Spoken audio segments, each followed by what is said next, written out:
Well, good morning everybody. It's Tuesday morning, it's windy, it's rainy, there's a nice cold front moving through the area. Going to be a pretty rough day out there, so we're not going fishing today. Well, some of us may go fishing today. It's still a pretty nice, hey, you know what, there's no lightning. If I were close to the water right now, I'd probably go out there. What the heck, there's always fish biting. It's never raining underwater, so always beautiful, as long as there's no lightning. So anyway, instead of getting into that too much today, what we're going to do is I want to go through the Marine GIS for the state of Florida. It's a great website. It's put together with your taxpayers' money, and it's great to use. If you're an angler, you want to know anything about saltwater conditions, you want to know where the thermals are, you want to know where any abyss, any trenches, any drop-offs are, you want to learn anything about the local habitat, really great thing to use. Now what we're going to do is I put a link on it in our Facebook page. I also have it on our website. If you go to fishyfins.com, go to quick links right on the front page, arrow down and choose Marine GIS. It'll go ahead and open up for you, and you can get started in there. And it starts out with an error. MRGIS layer failed to load. Unexpected load in 5 locations. Well, isn't that wonderful? There's your taxpayer money at work. The same people that designed Obamacare's website must have built this. Wonderful. This is why I always say that the government should subcontract stuff out to people that know what they're doing and not go into business for themselves. So we're going to wait for this stupid system to catch up with us, which stinks because it's a great resource for anglers, fishermen, boaters, yachters, anything that has to do with the water. Fantastic resource. So I hope that they give it some cojones so it can handle the load that, so that we can use it. So we'll check back here in a few minutes and see if they get it together and handle the load. Unbelievable. We actually put a couple of posts for this in Facebook, and so there's probably 20 or 30 people just checking it out this morning just for the hell of it. And of course they're going to get an error, which stinks. I think I'll give them a call today and just bitch about it since it's rainy and won't be able to go fishing anyway. So we'll check back in a minute and see if they got it up and going again. Well, what do you know? I waited 3.5 minutes and then it finally logged me in. So I'm in the Marine Resource GIS for the state of Florida. Really great resource. Like I said, despite the issues of load handling for the server, which is crazy, our tax money pays for a lot more stuff that doesn't take quite the technology. But anyway, we're not going to bitch about that on this time, on this show. We'll save that for another show. Maybe around election time, that'll work. Anyway, when you get in, you're going to have 2 menus. You're going to have a menu on the top that says Search MRGIS. You can do it that way if you want to. There are tools that let you kind of highlight, circle areas, then zoom in on them. You could really drill down on areas if you want to. I'm not going to get into that because that's really advanced. It could get somewhat complicated if you're not used to using a GIS system. Like I said, it lets you triangulate, draw out maps, highlight areas, and even create your own map if you wanted to print.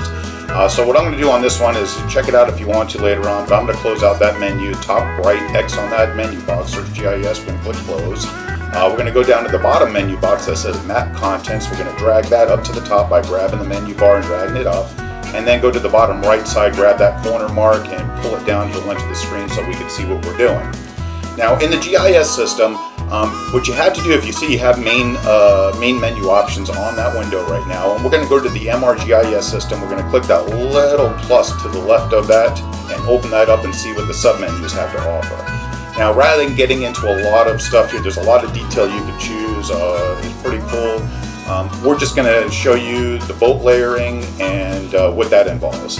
Now the first thing I want to do, now that I have my menu open and I can see all the options I have, on the right side of the map window, you see where it says base map. I'm going to mouse over that and I'm going to switch to imagery.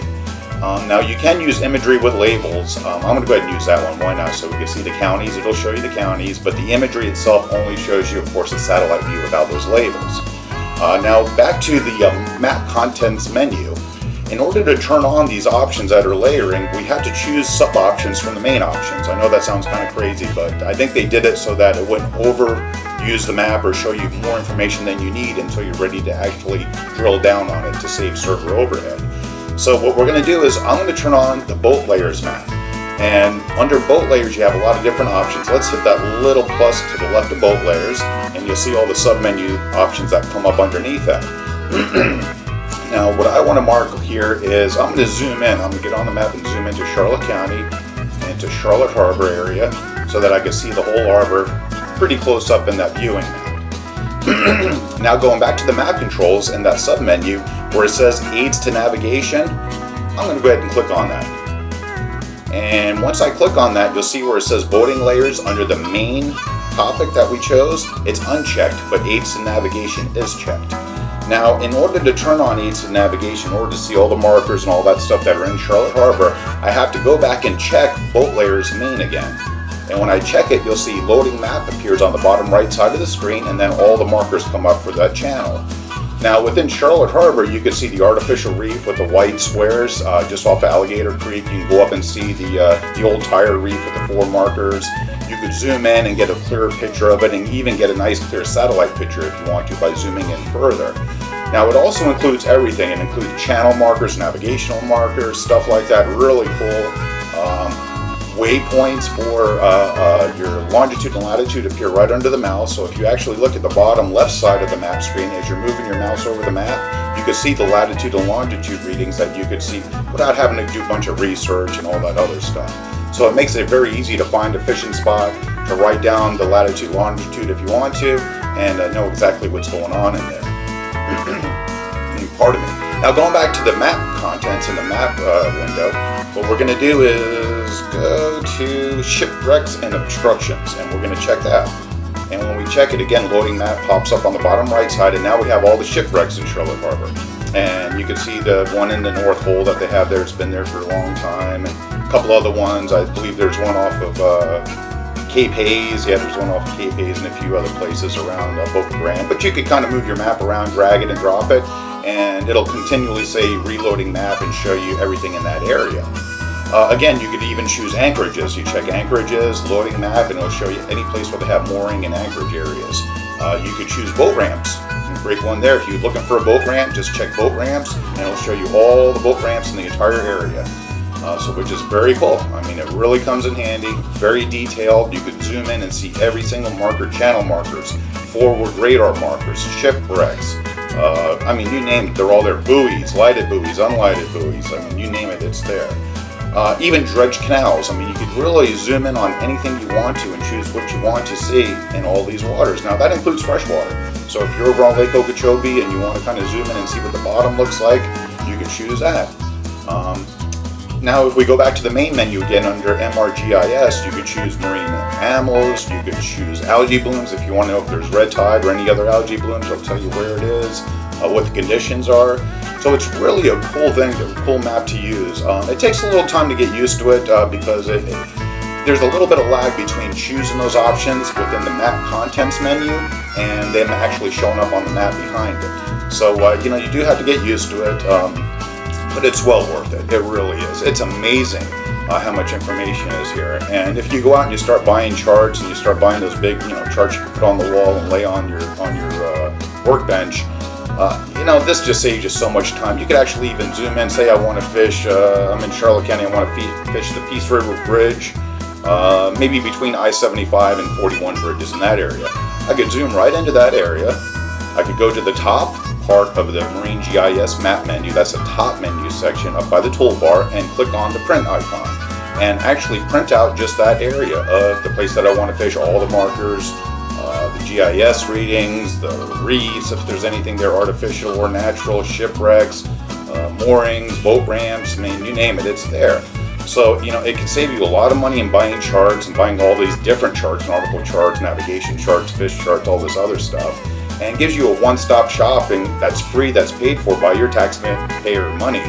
Not really free, we pay a lot of taxes in the state of Florida. But it's a great utility to use. We keep it on our website. You really need to take your time and learn it. Try different areas, go into Bolt Helia, go up to the Mayaca River if you're on the other coast, look at the Banana River, that whole area around the Space Coast, getting down into Miami and the Bay of Biscayne and all that, just incredible detailed information. Now, I've been talking inland, in country. Let's get out here into the Gulf of Mexico or the Atlantic. And we do the same thing. I zoom out. I use my mouse wheel to zoom out because it's a lot easier than click in and zoom in and all that crap. So I have a mouse with a mouse wheel. It makes things way easier. Now, I've got shipwrecks all over the Gulf of Mexico I'm looking at. I see markers, reefs, you name it. I mean, you just choose that option in the map contents, pardon me, and it jumps right up on your chart. And again, anytime you want to, all you have to do is click the print icon on the top menu bar and print out that area, take it with you. You know where you're going, you know what you're looking for, you know where it's at. Same thing, we'll go across the state and get into Delray in that area, Boynton Beach, Delray, Coral Springs. You know, I zoom in and there's channel markers, there's reefs, there's shipwrecks, you name it, they're all there. Just incredible information. Anybody that's, any angler, any fisherman, any boatman, any person that's into the water, getting out there, really needs to check this out. Again, you pay for it, so you might as well use it.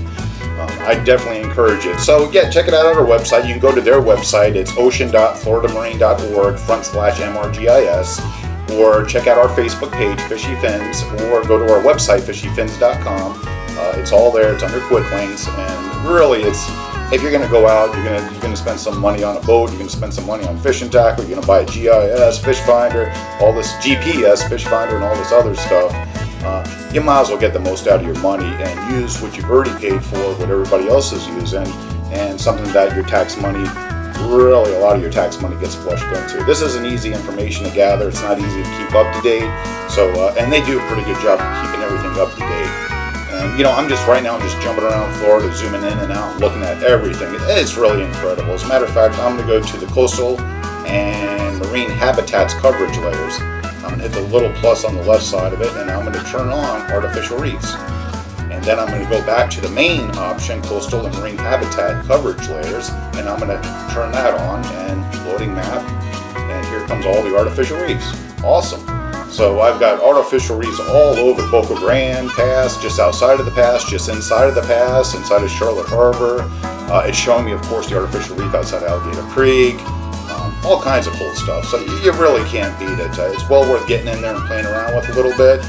If you scroll down, you can see salt marshes, oyster beds, seagrass areas, continuous or patchy, coral reefs. I mean, you can choose any option you want, and it's going to show you exactly where it is. You can get your GPS readings, your longitude and latitude, and go right to it. And you know, it goes on forever. You could spend hours and hours if you're into it, just clicking around and learning how to use this system. So I'd encourage it. We're going to have some fishing reports coming up. This front's going to pass. We should have some nice weather coming up in the next few days after it passes. We've got a couple of new captains. We've got some fishing guys and kayaking out in Fort Myers. We're going to add their fishing report to it. So we'll be covering the Caloosahatchee all the way up the river with the kayak gang out there. And I actually have a couple more captains here in Tampa I picked up, so that's great. So we're going to have a St. Petersburg, Tampa report too.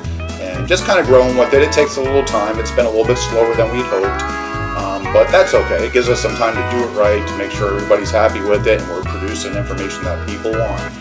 Also tonight, we're going to try to get over to Lashley's Marine over in Punta Gorda. They're having their fishing class there tonight at 6 o'clock. That's right there at the foot of the bridge. It's Lashley's Park where the Marine is, and you can't miss it. Great bunch of people. Captain Dill's going to be out there. He gives the instruction, and we're going to ask him if we could do a little video of it, maybe get a little interview with him to air on our show, and we'll have that out for you this week. Won't be long at all. I'd encourage everybody to go out there. You know, go out to Lashley's Marine. Great instructor, great place. Go fishing right there. I mean, go there a little bit early, do a little fishing over by the little points and the jetties that come out where the tiki hut is. I've caught a couple of drum right there. You can have a lot of fun. Then go check out the seminar, check out the class, and hopefully we'll see you out there. So we'll have some new reports coming up. You guys have a great day. Stay dry today. If you go out on the water, be real careful. Remember, small crafts, even in Charlotte Harbor, when you start getting up to Boca Grande, you can really take a beating in weather like this. So be careful. Large crafts can take a beating in weather like this.